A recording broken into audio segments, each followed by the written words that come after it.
Salam Kamir, kekaguman ilahi mengarah pada iman dan rahmat. Saudara-saudari yang terkasih, sekarang saya baru di rumah dan saya merawat dan bergaul dengan ibu lebih dekat. Dan ini karya dari ibu saya ketika masih aktif dulu, yaitu sepasang pengantin atau dengan pakaian khas daerah. Saudara-saudari yang terkasih, kalau orang menjadi suami istri, sudah harus siap saling mengampuni, sudah harus siap penuh dengan hati yang besar untuk saling menerima apa adanya, untuk saling menerima di dalam setiap tingkah laku kesalahan, dan ketika saling mengampuni itu menjadikan sesuatu yang membahagiakan karena berhasil mengatasi tantangan, kesulitan, hambatan, dan kemudian semakin bijaksana, tambah skornya di dalam saling mengampuni. Saudara-saudari yang terkasih, pengampunan itu menjadi dasar bagi setiap orang untuk menerima berkat Tuhan.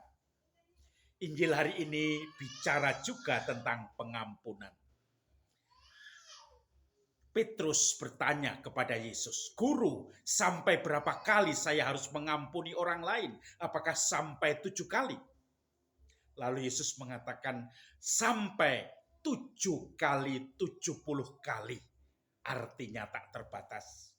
Lalu Yesus memberi ilustrasi. Ingatlah, ada seorang yang berhutang 100 dinar. Kemudian dia berhutang 100 talenta. Itu uang yang besar sekali.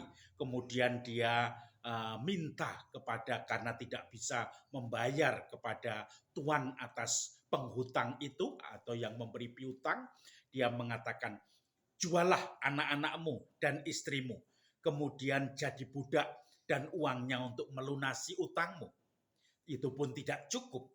Lalu dia bersujud di hadapan tuan yang mempunyai piutang itu. "Jangan dulu, kasihanilah aku akan membayarnya." Baik, kalau begitu, kasihan akhirnya. Dia pun mengampuni orang itu. Tetapi orang yang diampuni itu pulang keluar dan ketemu dengan dia yang berhutang 100 dinar. Hutang yang hanya sedikit saja.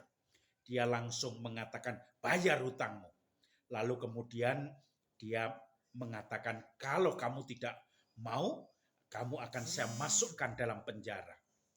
Lalu orang yang berhutang 100 dinar itu bersujud di hadapannya. Dan kemudian dia bersujud dan kemudian minta, "Tolong, saya akan melunasi hutangmu. Tetapi saya tunggu dulu karena saya belum punya uang. Kalau begitu jual seluruh istri dan anak-anakmu, atau kamu akan saya masukkan dalam penjara." Akhirnya orang itu pun dimasukkan dalam penjara. Lalu teman-temannya pada mengeluh, pada protes, karena dia melihat bagaimana orang itu tidak punya kasih, tidak punya pengampunan, padahal dia sudah diampuni dengan kesalahan hutang yang jauh lebih besar. Tetapi untuk yang kecil pun tidak mau mengampuni. Saudara-saudari yang terkasih, dia mengatakan teman-temannya itu lapor kepada tuan tadi. Tuan yang memberi piutang yang besar sekali. Lalu dia memanggil orang itu yang tadi sudah dibebaskan dari utangnya. "Aku telah berbuat kasih kepadamu. Utangmu sudah saya lunaskan. Kenapa kamu memasukkan dia, orang yang berutang sedikit kepadamu, dan kemudian masukkan dalam penjara?" Maka ketahuilah, kamu akan aku masukkan ke dalam penjara dan tidak akan ada lepas dari situ sampai gertakan gigi, dan kamu akan menderita di situ selamanya.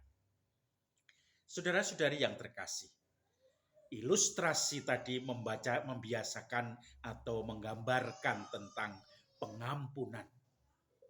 Orang yang sudah diampuni karena dosanya yang begitu banyak, tetapi ternyata tidak bisa mengampuni sesamanya, hanya dosa yang jauh sedikit. maka dia akan mendapatkan kutukan dan masuk di dalam penderitaan yang paling dalam, penderitaan kekal. Artinya apa? Kita perlu mengampuni.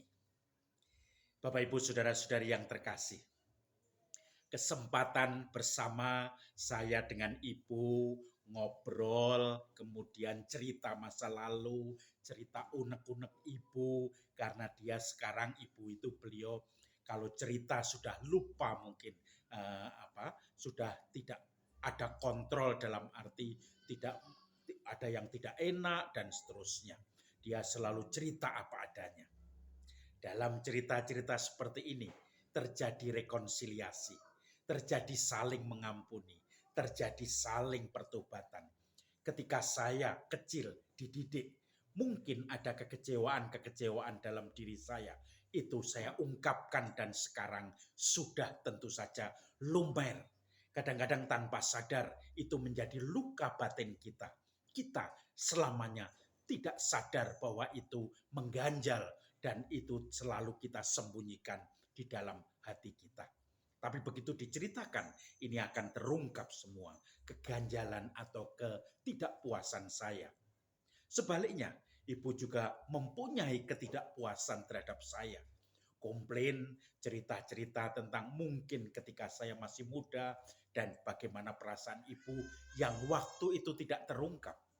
Maka ketika saling bercerita, saling bertukar dengan tertawa dan senyum karena sudah saling mengampuni, maka ini menjadi dasar bagi kita untuk semakin membuka hati kita pada pengampunan Tuhan. Maka saudara-saudari, mari kita berusaha saling mengampuni. Jangan menuntut diampuni kalau kita juga tidak bisa mengampuni. Apalagi sampai menjudge dan tidak pernah melupakan sakit hati kita pada orang lain yang menyakiti kita. Kita hidup dengan semangat baru dalam masa prapaskah ini, supaya Paskah nanti kita yang diampuni oleh Tuhan, kita pun bisa mengampuni orang-orang yang membuat kita sakit hati. Salam Kamir, kekaguman ilahi mengarah pada iman dan rahmat.